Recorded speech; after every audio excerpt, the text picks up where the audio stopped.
Mga idol, kahit man nga po kakabuo pa lang ng bagong superstar duo ng Milwaukee Bucks, balak na nga po agad nito na makakuha ng kampeonato. Yan naman ang ating unang balita ngayon na susundan ko na rin ang sinasabing bagong player ng Lakers na kanilang target kunin. At ang balitang malaki nga po ang posibilidad na si Myles Powell ang pumalit kay Justin Brownlee sa Barangay Ginebra. Kaya mga idol, tara!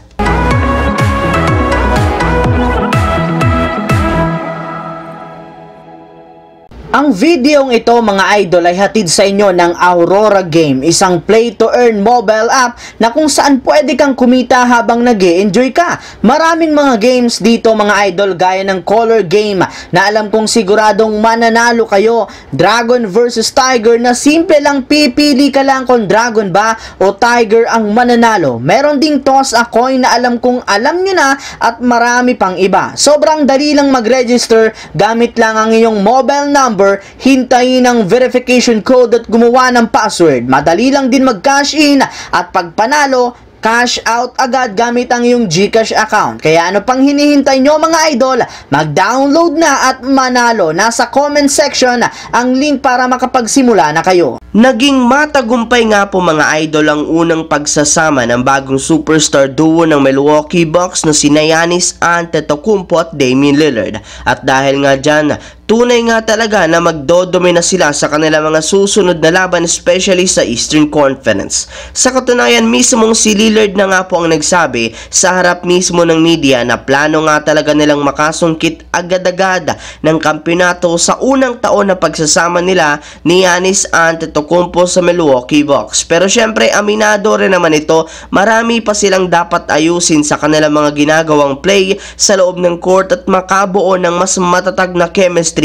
Aminado rin naman nga po si Giannis na sobrang humahanga nga agad siya kay Damian Lillard, gayong hindi nga ito nahirapan na magamay ang playing style ng kanilang kupunan. Kaya sigurado nga po na mas magiging maganda ang kanilang ipapakita sa kanilang mga susunod na laban. Samantala, dito naman tayo pumunta sa ating pangalawang storya sa sinasabing bagong player na target kunin ng Los Angeles Lakers. Kasabay nga po mga idol ng pagtanggal ng Lakers ng kanilang tatlong players na sina Vincent Valerio, Damon Bo at si Scottie Pippen Jr. binulgar na rin naman nga po ng kanilang general manager na si Rob Pelinka na kukuha pa rin sila muli ng at least isa pa sa mga susunod na linggo, since meron pa nga silang natitirang isang bakanting pwesto sa kanilang lineup at magagawa nga nila yan either sa pamamagitan ng pagkuha ng isang player sa buyout market, sa free agency o di kaya sa trade market.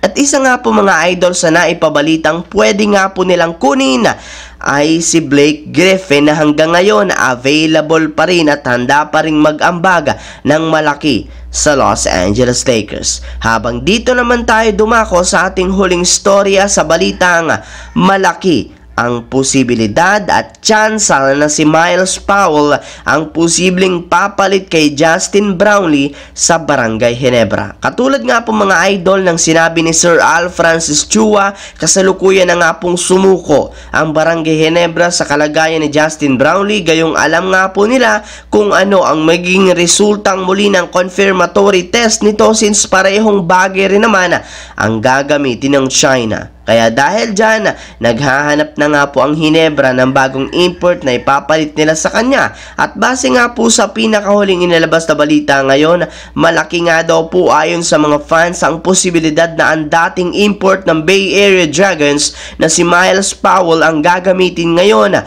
ng Barangay Ginebra. Well, sinabi rin naman noon ni Powell na gusto niyang bumalik at maglarong muli sa PBA. Sa kasamaang palad, nabuwag nga po ang Bay Area Dragons ng nagdaang buwan. Bali, alam nga po ninyo na hindi sanay ang Ginebra na gumamit ng mga big import o big man, since meron nga silang malalaking local player. Kaya sigurado nga po na babagay ang playing style ni Myles Powell sa Barangay Ginebra, since kulang nga sila ng point guard sa kanilang backcourt matapos mawala si L.A. Tenorio.